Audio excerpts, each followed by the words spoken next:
Welcome to the Deeper Thinking podcast. Before modern societies built their vast systems of medicine, law, education, finance, and data, experience was described in looser ways. People still encountered illness, conflict, talent, and misfortune, but the language used to explain those experiences remained fluid. Someone might be troubled, gifted, reckless, unlucky, or simply misunderstood. These descriptions guided everyday life, yet none carried the authority of a system designed to measure them. Over time, that began to change. As societies grew larger and more complex, institutions developed ways to stabilize uncertainty. Hospitals created shared diagnostic vocabularies. Courts defined categories of wrongdoing. Schools built systems for comparing thousands of students at once. Each solution relied on classification. Experiences were translated into categories that could be recorded, compared, and coordinated across institutions. The transformation proved powerful. Once written into records and professional language, these classifications began moving through systems far beyond the places where they originated. They allowed institutions to communicate, organize decisions, and manage complexity on an enormous scale.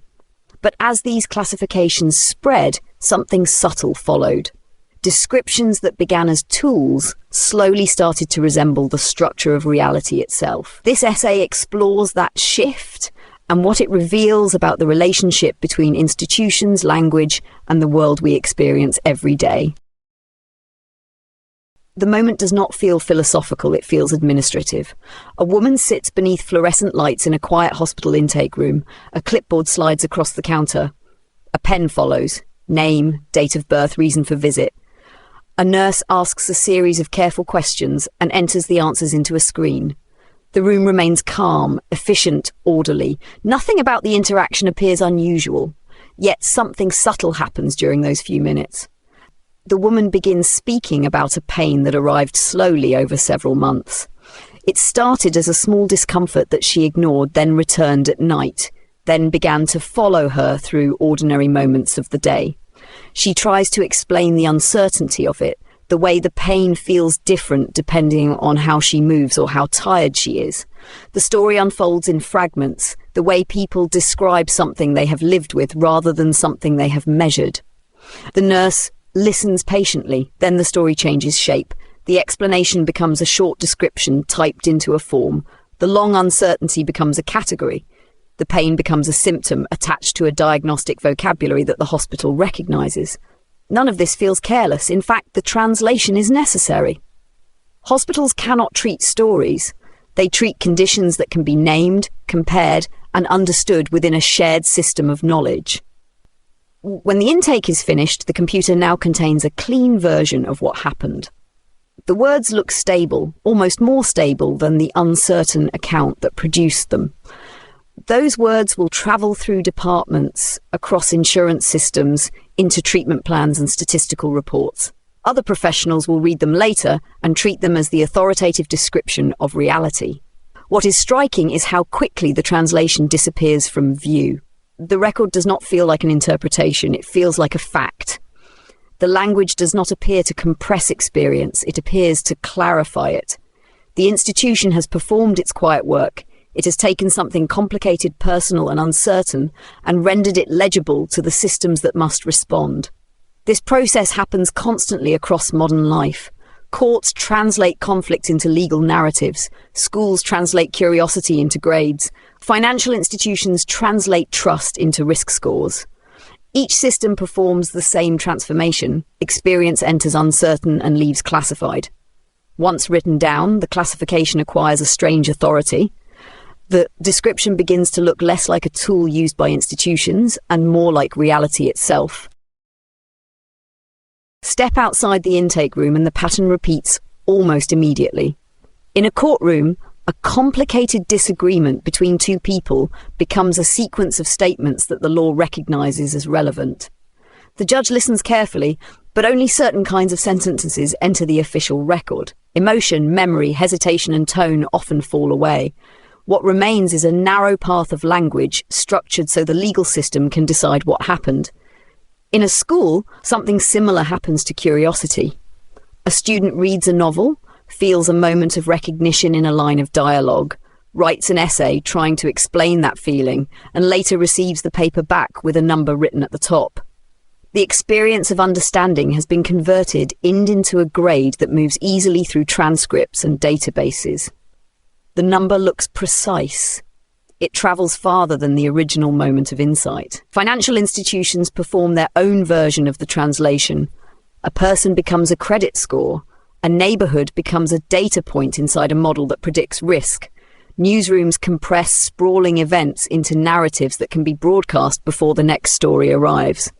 Each environment performs the same quiet operation. Something lived becomes something legible. Most of the time, this transformation feels helpful. Large societies depend on systems that simplify complexity. Hospitals need diagnostic categories so doctors can coordinate treatment.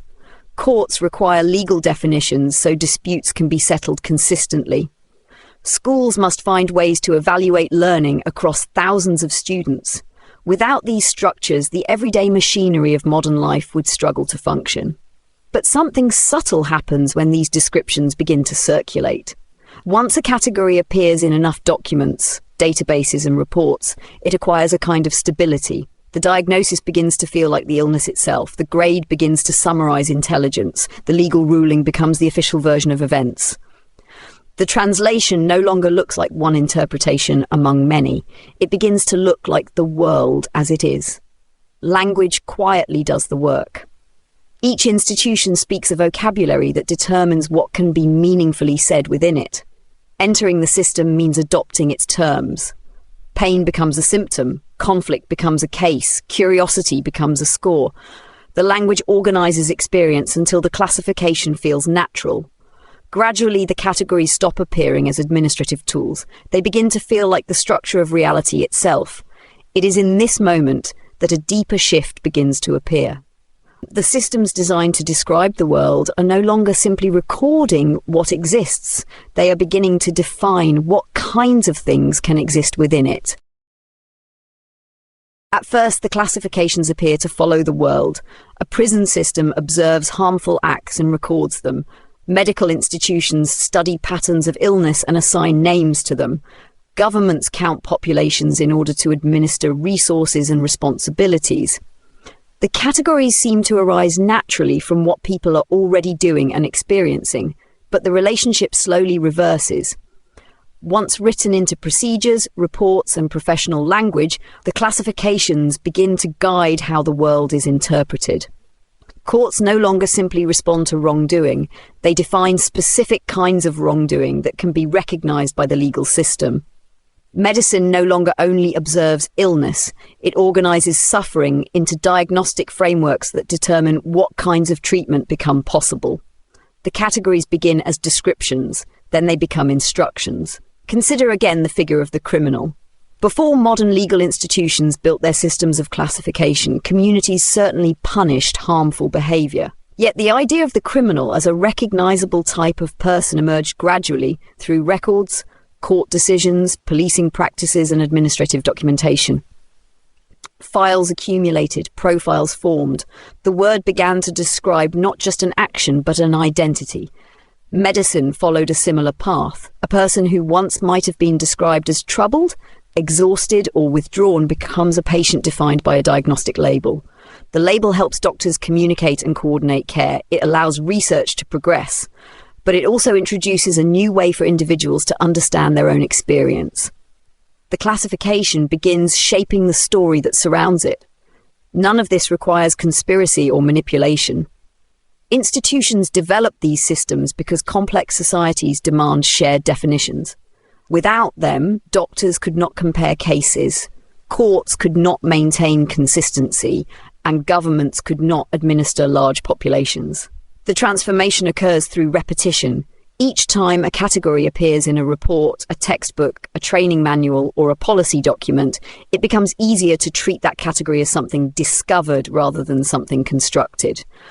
Over time, the classifications gather the authority of fact. They begin to feel as though they reveal the structure of the world instead of organizing it. Gradually, the system reaches a quiet threshold. The categories no longer merely describe behavior. They begin shaping the behavior they were designed to interpret. People learn the language of the institutions surrounding them. They explain themselves using its vocabulary. Expectations adjust. Actions begin to align with the roles the system recognizes. The classifications become part of the environment in which life unfolds. And once that happens, the systems designed to understand reality begin participating in its production. For a time, the classifications remain where they were created. They live inside institutions, inside the files and records that circulate between professionals who know how to read them. A diagnosis sits in a chart. A legal status appears in a database. A grade rests in a transcript. The categories seem to belong to the systems that produced them. Then, slowly, they begin to move. A patient leaves the hospital carrying more than a treatment plan. The diagnosis becomes a way of describing their own life. They begin to notice symptoms through the vocabulary the doctor used. Friends ask how they are doing, and the explanation arrives already shaped by the language of medicine. A student experiences something similar. The number written at the top of an exam paper becomes a quiet measure of ability. It appears in conversations about the future, in decisions about which opportunities seem realistic, in moments of confidence or doubt. The grade was meant to evaluate performance, yet it begins to define a sense of intelligence.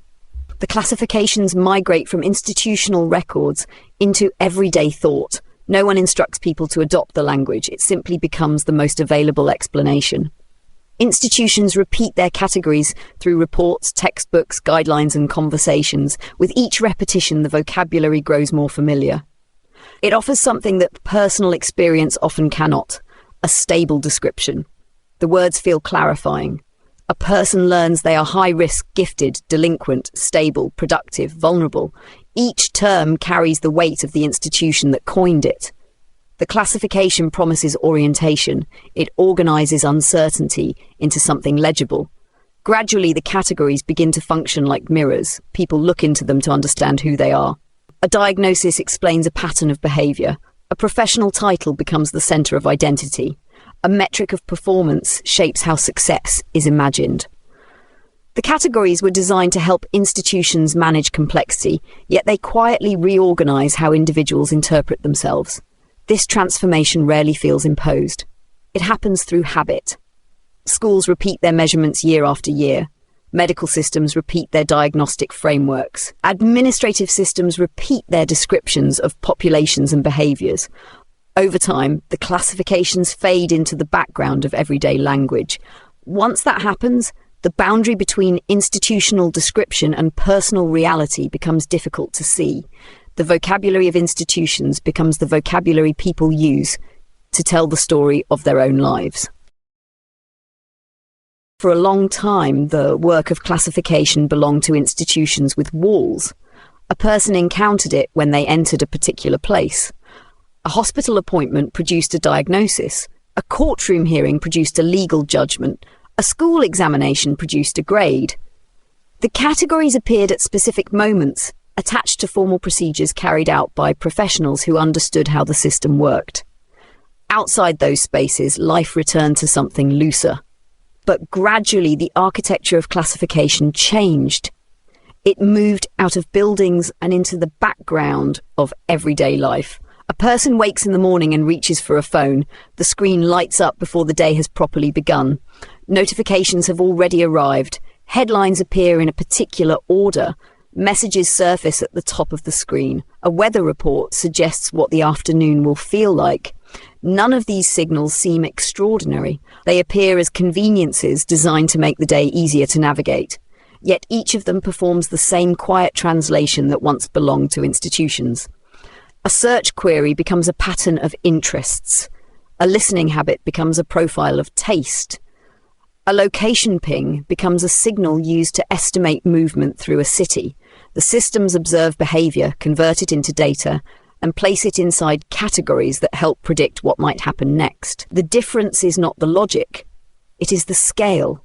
Where earlier institutions classified individuals at occasional moments, digital systems classify them continuously.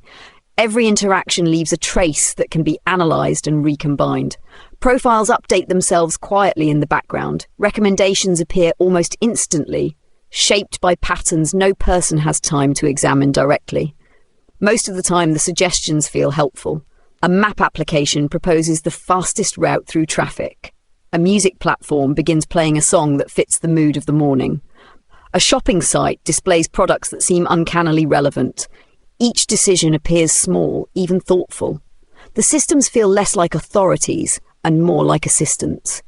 But something subtle changes in the relationship between people and the world around them.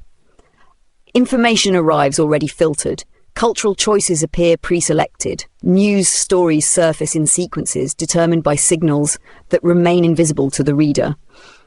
The environment begins to anticipate behavior before it fully unfolds. The classifications that once lived in institutional records now live inside infrastructures that quietly shape what becomes visible each day. Reality is still being translated into manageable forms. The difference is that the translation now happens everywhere, all the time, and often before a person has begun to ask the question. After a while, the systems stop feeling like systems. They fade into the atmosphere of ordinary life. People rarely think about the mechanisms arranging what they see each day. A phone lights up, a headline appears, a map redraws a route, a playlist begins without being chosen. Each interaction feels small and practical, another minor convenience in a world already crowded with decisions. Yet, almost everything that appears has already passed through layers of interpretation. A person opens a news application and finds 5 stories waiting at the top of the page. The events may have unfolded across continents and involved millions of people, but the order in which they appear quietly determines which ones feel urgent and which feel distant. A recommendation system suggests a film for the evening. A financial dashboard summarizes a market that would otherwise be too large to grasp directly. None of these arrangements claim authority over reality itself. They simply organize it. And because they organize it well, they become trusted. The suggestions work most of the time. The routes are usually faster. The recommendations often match personal taste. The headlines feel relevant. Gradually, the systems acquire a quiet credibility. They begin to appear less like interpretations and more like reliable guides to what matters. Something subtle follows from that trust. Information arrives already filtered through patterns built from past behavior. Cultural choices appear in sequences that feel familiar. The environment adjusts itself to habits until the world begins to look increasingly predictable. Certain kinds of stories appear frequently, certain possibilities surface again and again, other possibilities remain difficult to encounter. Over time, a quiet expectation forms. The systems will know what matters. They will know which road to take, which article to read, which music fits the mood of the moment. Their suggestions become the default rhythm of everyday decision-making. People follow them not because they must, but because the alternatives require more effort than the guidance offered. In that environment, the structures organizing reality begin to resemble natural forces. Markets rise and fall according to signals few people fully understand. News cycles accelerate according to metrics of attention. Cultural trends appear and vanish through patterns that seem to emerge spontaneously. The infrastructures behind these movements grow so vast that they begin to feel permanent. The world starts to look as though it has settled into its final arrangement. Even when people sense the limits of these systems, imagining a different structure for reality becomes strangely difficult. Most of the time, the systems do not insist that people trust them. People learn to rely on them almost automatically. A hiring committee sits around a table reviewing candidates for a position. On the screen in front of them is a ranking produced by a system that has processed hundreds of applications. The software has compared qualifications, experience, keywords, and performance metrics. It has arranged the candidates in a clean order from strongest to weakest. The committee still talks about the applicants, but the conversation moves around the ranking the way a compass moves around north. No one says the list is perfect, yet few people feel comfortable ignoring it. The numbers appear to summarize something larger than individual opinion. The categories arrive already carrying authority. Something similar happens in many other places. A bank consults a credit score before approving a loan. A court considers a predictive assessment estimating the likelihood of reoffending. A university filters thousands of applicants through automated criteria before a human reader ever sees the file. Each system promises to clarify uncertainty. Part of that authority comes from scale. The models process more information than any person could examine directly. The rankings appear consistent across cases. The numbers look neutral, detached from the preferences or moods of the people using them. They offer the reassurance that decisions are grounded in something objective. But once the numbers enter the room, they quietly change the room. People begin to treat the categories as the most reliable description of reality available to them. The ranking becomes a guide to what is reasonable. The score becomes a signal of what is possible. Even when someone senses that the model might overlook something important, challenging it requires effort that few conversations allow. The system has already done the work of interpretation. Gradually a habit forms. When faced with uncertainty, people turn toward the frameworks that promise clarity. The ranking, the metric, the model, the official report. These tools distribute responsibility across procedures and institutions that appear more stable than individual judgment. In doing so, they also move something subtle. The work of interpreting reality shifts away from people and toward the structures surrounding them. Experience is no longer examined directly so much as consulted through systems designed to explain it. Most of the time, this arrangement feels reasonable. But when the systems become the primary source of explanation, another question begins to appear. What happens to judgment when the frameworks that organize reality become easier to trust than the world one is trying to understand? And yet the structures are not as solid as they appear. Institutions present their categories as if they were discoveries. A diagnosis looks like a fact about the body. A legal ruling looks like the final description of an event. A ranking or score appears to summarize ability, risk, or value. Once these classifications circulate through enough systems, they begin to carry the quiet authority of reality itself. But every one of them began somewhere. At some point, a committee agreed on a definition. A research team proposed a measurement. A policy document established a procedure. What now appears inevitable was once uncertain. It had to be debated, drafted, and implemented by people working within particular moments in history. The categories hardened slowly through repetition, remembering that origin changes the texture of the present. It becomes possible to see that the frameworks organizing everyday life are not identical with the world they describe. They are tools designed to make certain parts of the world legible. Some experiences fit easily within them, others resist translation. Pain does not always follow diagnostic language. Intelligence rarely fits comfortably inside a number. A life does not unfold according to the tidy sequence suggested by a resume. Occasionally, the limits reveal themselves. A patient explains a symptom that does not match any category available to the doctor. A teacher recognizes a kind of insight that no exam can measure. A community refuses a description imposed from outside and insists on telling its own story. These moments do not dismantle institutions, but they expose something important. The classifications guiding society are approximations, not the world itself. Awareness of that gap introduces a subtle change. The categories remain useful. Hospitals will continue diagnosing illness. Courts will continue recording judgments. Algorithms will continue sorting information. Complex societies cannot function without systems that simplify reality.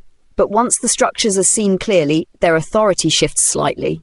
A diagnosis becomes a tool rather than a destiny. A score becomes a signal rather than a verdict. A ranking becomes a summary rather than a definition. The classifications remain in place, yet they no longer close the horizon of interpretation.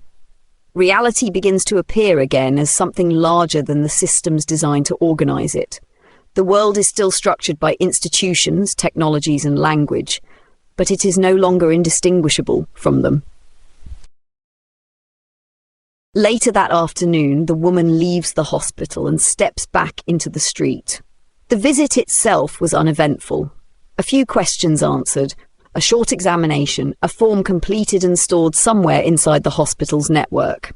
The system now contains a clear description of what happened. The diagnosis will travel through departments, insurance systems, and treatment plans. It will appear in records and reports long after the brief conversation that produced it has faded from memory. For the institution, the event is finished. But the translation remains. Somewhere inside the system, there is now a stable version of the story. Words that began as an uncertain explanation have become part of a language shared by doctors, administrators, and databases. Those words will move through systems designed to coordinate care and measure outcomes. They will be read by people who were not present in the room and treated as the most reliable description of reality available. Walking along the pavement outside, none of this is visible. Cars move through traffic. People wait at a bus stop. A cafe door opens and closes as customers drift in and out. The city continues in its familiar rhythm, a landscape of buildings, offices, screens, and institutions quietly organizing the lives passing through them. What has changed is not the world. It is the way its structures begin to appear. The hospital record, the legal ruling, the examination grade, the algorithmic recommendation, the credit score, the news ranking. Each of them once seemed like a simple reflection of events that had already taken place. But seen together, they reveal something else. A network of interpretations that stabilizes the world by translating it into forms institutions can understand. These translations make modern life possible. Without them, the complexity of large societies would dissolve into confusion. Hospitals could not treat illness, courts could not resolve disputes, governments could not coordinate millions of lives moving through shared systems. The structures endure because they perform real work, and yet they are never identical with the life they organize. Outside the classifications, experience continues in ways that no form fully captures. Decisions are made that no model predicted. Meanings pass quietly between people in ways that never appear inside official language. Reality continues to exceed the systems designed to describe it. Perhaps the most that can be said is this: the world people inhabit each day is not only discovered, it is also assembled, slowly, carefully, through institutions, technologies, and the language used to make life legible to itself. And once that becomes visible, the familiar landscape of forms, numbers, and records begins to look slightly different. Not false, just unfinished. Until next time.